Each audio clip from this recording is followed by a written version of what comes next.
Namaku Mawar, seorang janda berusia 45 tahun. Sudah hampir 10 tahun aku menjalani hidup seorang diri setelah suamiku meninggal. Hidupku sederhana, hanya ditemani anak perempuanku. Kini rumahku terasa berbeda, lebih ramai karena beberapa bulan lalu Rani menikah dengan seorang pria bernama Dimas.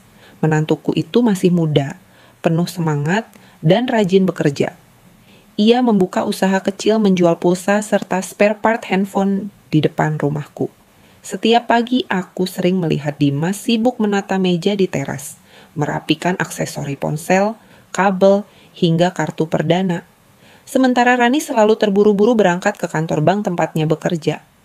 Kadang aku merasa iba melihat Dimas sendirian menjaga lapak kecilnya. Maka tanpa pikir panjang, aku menyiapkan teh hangat atau kopi untuk menemaninya. "Biar ada temannya kamu, Dim," kataku sambil tersenyum. Ia biasanya membalas dengan senyum sopan. "Terima kasih, Bu.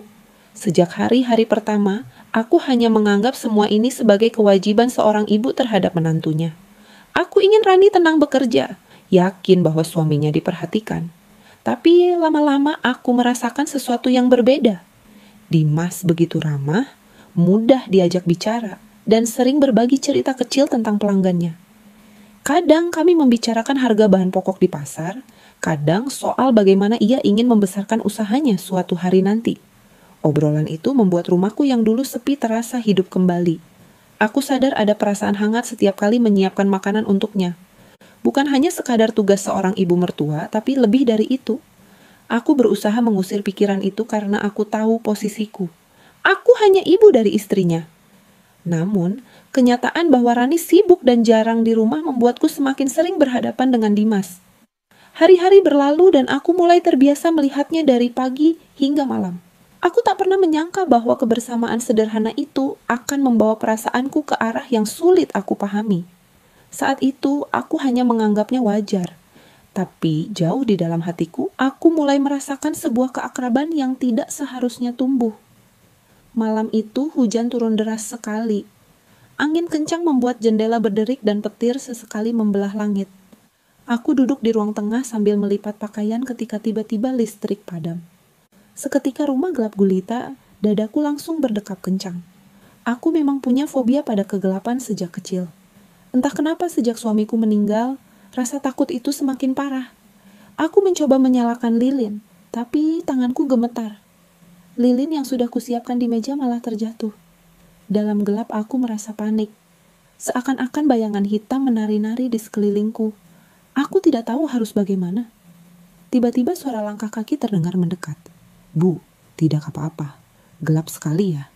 Suara Dimas memecah ketakutanku. Aku refleks berdiri, lalu tanpa sadar memeluknya erat. "Maaf, Dim. Aku takut sekali." Suaraku bergetar. Aku bisa merasakan tubuhnya kaku sesaat. Lalu perlahan ia mengangkat tangannya, menepuk pundakku dengan canggung. "Tidak apa-apa, Bu. Saya di sini," jawabnya pelan. Kami berdiri lama dalam gelap, hanya ditemani suara hujan dan gelegar petir di luar. Aku bisa merasakan kehangatan tubuhnya. Sesuatu yang sudah lama tak kurasakan sejak ditinggal suamiku. Beberapa menit kemudian, listrik menyala kembali. Aku buru-buru melepaskan pelukan itu. Wajahku terasa panas. "Maafkan, Ibu Dim. Aku tidak sadar," kataku terbata. Ia hanya tersenyum kaku sambil mengangguk, lalu berpura-pura sibuk menyalakan televisi. Malam itu kami tidak banyak bicara lagi, tapi hatiku tidak tenang. Sejak kejadian itu, aku sering teringat momen singkat di kegelapan tersebut. Pelukan yang seharusnya hanya karena ketakutan justru menimbulkan perasaan aneh di dalam diriku. Dan aku bisa melihat dari tatapan Dimas, meski ia tidak mengucapkannya, ada sesuatu yang berubah dalam hubunganku dengannya. Seolah-olah jarak antara ibu mertua dan menantu perlahan memudar, diganti dengan sebuah kedekatan yang tak bisa dijelaskan. Sejak malam mati lampu itu, ada sesuatu yang berbeda antara aku dan Dimas. Kami tidak pernah membicarakannya secara langsung, tetapi aku bisa merasakan perubahan kecil dari caranya memperlakukan aku. Ia lebih sering menatapku ketika berbicara, dan senyumnya terasa lebih hangat. Aku pun tanpa sadar menunggu-nunggu saat di mana kami bisa mengobrol berdua. Setiap siang aku menyiapkan makan untuknya. Awalnya itu hanya rutinitas kewajiban seorang ibu mertua. Tapi sekarang setiap kali ia memuji masakanku, hatiku seperti bergetar. Masakan ibu memang enak, jadi saya betah di rumah terus, katanya suatu kali sambil tersenyum.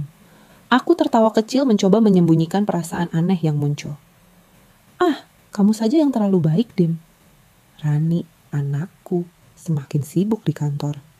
Pulangnya selalu malam, kadang membawa pekerjaan ke rumah, lalu langsung masuk ke kamar. Aku mengerti pekerjaannya berat.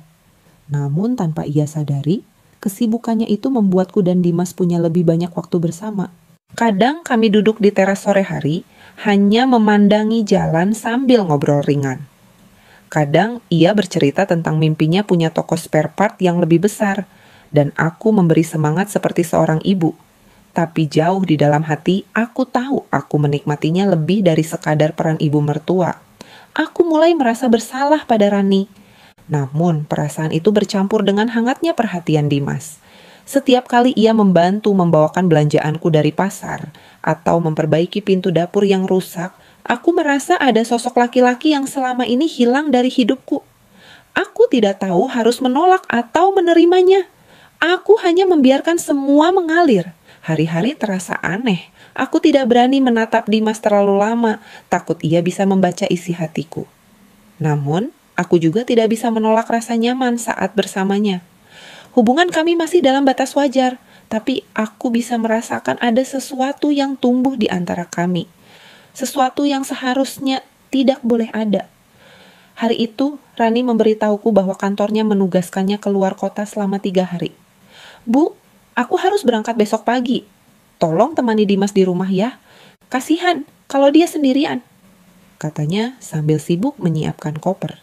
Aku hanya mengangguk, meski hatiku terasa berdebar aneh. Aku tahu ini akan membuatku lebih sering berdua dengan Dimas, dan aku tak bisa menebak apa yang akan terjadi.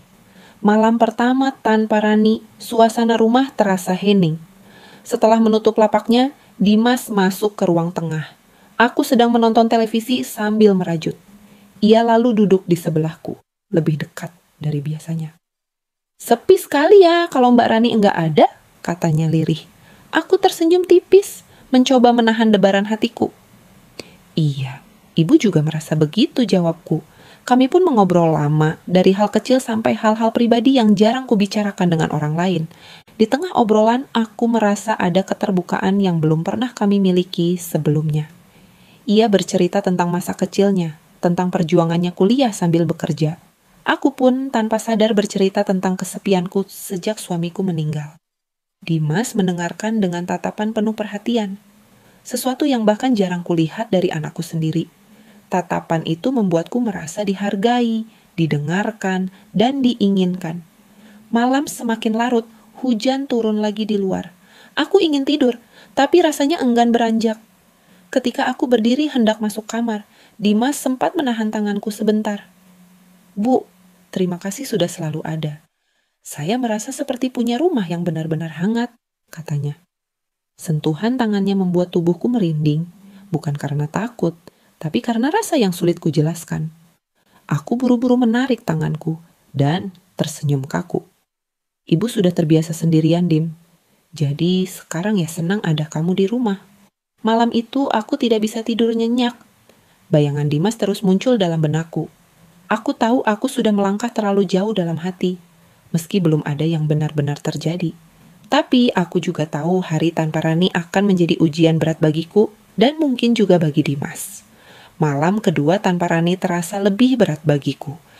Seharian aku mencoba menyibukkan diri, memasak lebih banyak, membersihkan rumah, bahkan menata ulang pot bunga di halaman. Namun tetap saja pikiranku sering melayang ke arah Dimas. Ia sibuk berjualan di depan rumah. Tapi setiap kali aku keluar membawa air minum atau makanan kecil, tatapan matanya seolah berbicara sesuatu yang tak terucapkan. Hujan turun lagi malam itu, lebih deras dari malam sebelumnya. Angin membuat genteng berderak, suara petir menyambar-nyambar. Aku duduk di ruang tengah dengan selimut menutupi tubuh, mencoba menenangkan diri. Dimas masuk setelah menutup lapaknya, lalu tanpa banyak bicara, ia duduk di sampingku. Jarak kami begitu dekat hingga aku bisa merasakan hangat tubuhnya. "Apa ibu tidak takut?"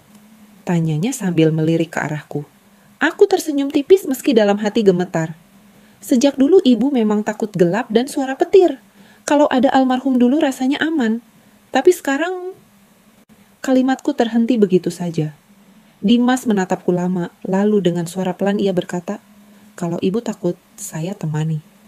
Entah bagaimana malam itu aku tidak bisa menolak kedekatannya. Kami duduk berdua dalam diam, hanya suara hujan yang menemani. Aku merasakan lengannya menyentuh lenganku. Dan bukannya menjauh, aku malah membiarkan. Rasanya hangat, nyaman, dan begitu menenangkan. Saat petir kembali menyambar, aku spontan menyandarkan kepalaku di pundaknya. Ia terdiam. Namun, aku bisa merasakan tubuhnya menegang sesaat sebelum akhirnya rileks. Kami tidak berbicara banyak malam itu, hanya duduk bersebelahan, saling diam. Namun, hati kami berteriak kencang. Aku tahu batas yang tak seharusnya mulai terlewati. Tapi, di sisi lain, aku tidak pernah merasa begitu tenang sejak lama. Malam itu, aku tidur lebih nyenyak, bukan di kamar, melainkan tertidur dengan kepala masih bersandar di bahu Dimas. Dan ketika aku terbangun di pagi hari, rasa bersalah langsung menghantamku. Namun bersamaan dengan itu, ada rasa hangat yang sulit aku tolak. Sejak malam itu, aku merasa ada yang berubah di dalam diriku. Pagi harinya aku mencoba berperilaku biasa, menyiapkan sarapan seperti biasa, menyapa Dimas dengan senyum seolah tidak terjadi apa-apa. Namun, dalam hati aku diliputi rasa bersalah. Setiap kali menatap wajahnya, aku teringat bagaimana kepalaku bersandar di bahunya. Itu bukan hal sepele, dan aku tahu aku tidak seharusnya melakukannya. Dimas pun terlihat canggung. Biasanya ia akan banyak bercerita ketika sarapan. Tetapi pagi itu ia hanya menunduk, sesekali menghela napas. "Bu, maaf kalau semalam," ucapnya pelan, tidak melanjutkan. Aku cepat-cepat memotong. "Tidak apa-apa, Dim. Anggap saja ibu memang penakut dan kamu hanya menemani. Jangan dipikirkan." Aku mencoba menenangkan suasana. Meski dalam hati, kata-kataku sendiri terdengar kosong. Namun, bukannya menjauh. Justru setelah itu kami semakin sering terjebak dalam keakraban kecil. Ia masih sering duduk bersamaku di teras sore hari. Ia masih menemaniku ke pasar kalau aku ingin berbelanja. Bahkan kadang ia sengaja pulang lebih cepat dari lapaknya hanya untuk membantu memperbaiki perabot rumah. Semua itu membuatku makin sulit membedakan apakah ini murni perhatian seorang menantu atau ada sesuatu yang lain. Di malam hari ketika Rani menelepon dari luar kota, aku berusaha terdengar wajar. "Dia sehat-sehat saja, Dim. Dia rajin berjualan. Kamu jangan khawatir," kataku sambil menahan suara gemetar. Aku merasa seperti berbohong. Meski sebenarnya tidak ada yang benar-benar terjadi secara fisik, namun yang terjadi di hati itu tidak bisa kumungkiri. Aku takut Rani menyadarinya suatu hari nanti. Aku mulai sering berdoa meminta Tuhan menjauhkan perasaan aneh ini. Tapi semakin aku berusaha menolak, semakin aku merindukan perhatian Dimas. Di dalam batinku ada pertempuran besar antara akal sehat yang berkata ini salah dan hatiku yang sudah lama haus kasih sayang. Aku tahu cepat atau lambat sesuatu harus diputuskan sebelum semuanya terlambat. Hari terakhir Rani berada di luar kota terasa paling berat. Aku berusaha menyibukkan diri sejak pagi, tapi pikiranku terus melayang ke arah Dimas. Aku tahu ia pun merasakan hal yang sama. Karena sejak pagi ia lebih sering berada di dalam rumah, bukannya sibuk di lapak depan seperti biasanya. Kami seperti sengaja menghindari, tapi justru akhirnya bertemu di ruang tengah menjelang malam. Aku sedang melipat pakaian ketika Dimas masuk membawa segelas teh hangat untukku. "Ibu capek ya? Ini saya buatkan teh," katanya. Aku kaget sekaligus terharu. "Terima kasih, Dim. Harusnya ibu yang menyiapkan untukmu," jawabku sambil tersenyum. Namun tatapannya membuatku tak bisa berpaling. Ada sesuatu dalam matanya, hangat, lembut, dan membuatku lemah. Kami duduk berhadapan, suasana hening. Suara hujan lagi-lagi menjadi latar. Saat itulah ia berkata dengan suara nyaris berbisik, "Bu, apa yang kita lakukan ini salah ya?" Pertanyaan itu menusuk jantungku. Aku menunduk menahan air mata yang tiba-tiba ingin keluar. "Iya, Dim, ini salah. Aku ini ibumu. Kamu suaminya Rani. Kita tidak boleh begini, jawabku lirih. Namun setelah kata-kata itu terucap, kami justru semakin sadar betapa sulitnya melepaskan. Aku melihat tangannya terulur seolah ingin menggenggam tanganku, tapi ia menariknya kembali. Aku pun hanya bisa menahan napas. Tubuhku bergetar menahan keinginan yang tak seharusnya ada. Aku tidak tahu kenapa, setiap dekat dengan ibu, saya merasa tenang sekali. Ucapnya lagi, kali ini dengan mata berkaca-kaca.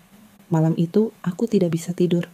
Aku menangis diam-diam di kamar, memohon agar besok pagi Rani segera pulang agar semua kembali seperti semula. Aku takut pada diriku sendiri. Takut pada rasa yang semakin hari semakin sulit dikendalikan. Aku sadar jika terus seperti ini, aku dan Dimas bisa melangkah terlalu jauh dan itu akan menghancurkan Rani, anak yang paling kucintai. Keesokan harinya, Rani pulang dari dinas. Rumah kembali terasa ramai seperti biasanya. Aku mencoba menata wajah seolah tidak ada yang terjadi, menyambut anakku dengan senyum, menyiapkan makanan kesukaannya, dan mendengarkan ceritanya tentang perjalanan kerja. Namun jauh di dalam hati, aku dan Dimas sama-sama tahu ada rahasia yang kami sembunyikan darinya. Beberapa hari setelahnya, suasana memang terlihat normal. Rani sibuk dengan pekerjaannya, Dimas kembali berjualan di depan rumah, dan aku kembali dengan rutinitas sebagai ibu rumah tangga. Tapi setiap kali aku berpapasan dengan Dimas, ada tatapan singkat yang membuat dadaku sesak. Rasa hangat itu masih ada, meski kami berusaha keras untuk menekannya. Suatu malam setelah Rani tertidur, aku memberanikan diri berbicara pada Dimas di teras. Dim, kita tidak bisa terus begini. Aku takut. Takut kalau Rani tahu, semua akan hancur, kataku dengan suara bergetar. Ia menunduk, wajahnya penuh dilema. Saya juga tahu, Bu. Saya berusaha menjauh, tapi setiap kali melihat ibu, saya merasa berbeda. Tapi saya juga tidak mau menyakiti Rani. Air mataku jatuh tanpa bisa kutahan. Kita harus memilih, Dim. Lebih baik kamu pindah rumah, cari kontrakan sendiri dengan Rani. Kalau terus tinggal di sini, aku takut kita tidak bisa menjaga diri, ucapku dengan tegas. Meski hatiku hancur. Dimas terdiam lama, lalu akhirnya mengangguk. Kalau itu yang terbaik, saya akan lakukan. Saya tidak mau merusak keluarga ini. Malam itu, aku kembali ke kamar dengan dada terasa kosong. Rasanya seperti kehilangan sesuatu yang baru saja hadir dalam hidupku. Namun, di balik kesedihan itu ada sedikit kelegaan. Aku tahu keputusan ini adalah satu-satunya jalan agar aku tidak kehilangan anakku sendiri. Mungkin, aku harus kembali menjadi wanita sepi seperti dulu. Tapi, setidaknya, aku tidak akan menyesal telah menyelamatkan rumah tangga Rani. Beberapa minggu kemudian, rencana pindahan itu benar-benar terlaksana. Rani terlihat begitu bahagia saat ia dan Dimas menemukan rumah kontrakan kecil tidak jauh dari tempat kerjanya. Bu, nanti ibu sering main ya, biar nggak kesepian di rumah, katanya riang sambil menggenggam tanganku. Aku tersenyum berusaha menutupi gemuruh dalam dada. Tentu saja, Nak. Ibu akan sering berkunjung, jawabku dengan suara bergetar. Hari pindahan itu bagiku seperti sebuah mimpi buruk sekaligus kelegaan. Aku membantu membungkus barang-barang mereka, dari pakaian hingga peralatan dapur. Dimas sesekali menatapku, tatapannya penuh makna yang tak bisa diucapkan dengan kata-kata. Aku hanya bisa membalas dengan senyum tipis, seolah berkata, kita tahu apa yang pernah ada, dan kita sama-sama memilih mengakhirinya di sini. Saat mobil kecil mengangkut barang-barang terakhir, aku berdiri di depan rumah melihat mereka berdua pergi. Rani melambaikan tangan penuh semangat, sementara Dimas menunduk sebentar sebelum akhirnya ikut tersenyum pada istrinya. Dadaku terasa sesak. Aku tahu mulai hari itu aku akan kembali sendiri. Tidak ada lagi obrolan sore di teras. Tidak ada lagi bahu hangat tempatku bersandar saat takut. Semua itu tinggal kenangan. Malamnya rumahku terasa sepi seperti dulu. Aku duduk sendirian di ruang tengah menatap kursi yang biasanya ditempati Dimas. Air mata menetes tanpa bisa kutahan. Namun kali ini tangisku bukan hanya karena kesepian, melainkan juga karena kelegaan. Aku berhasil menahan diriku dari kehancuran yang lebih besar. Aku berhasil menjaga rumah tangga anakku meski harus mengorbankan perasaan sendiri. Aku sadar hidupku mungkin akan kembali sunyi. Tapi dari kesunyian ini aku belajar bahwa cinta tidak selalu harus dimiliki. Kadang, cinta justru berarti berkorban, melepaskan, dan menjaga orang yang kita sayangi tetap bahagia. Dan untuk itu, aku rela menanggung sepi sekali lagi. Tamat.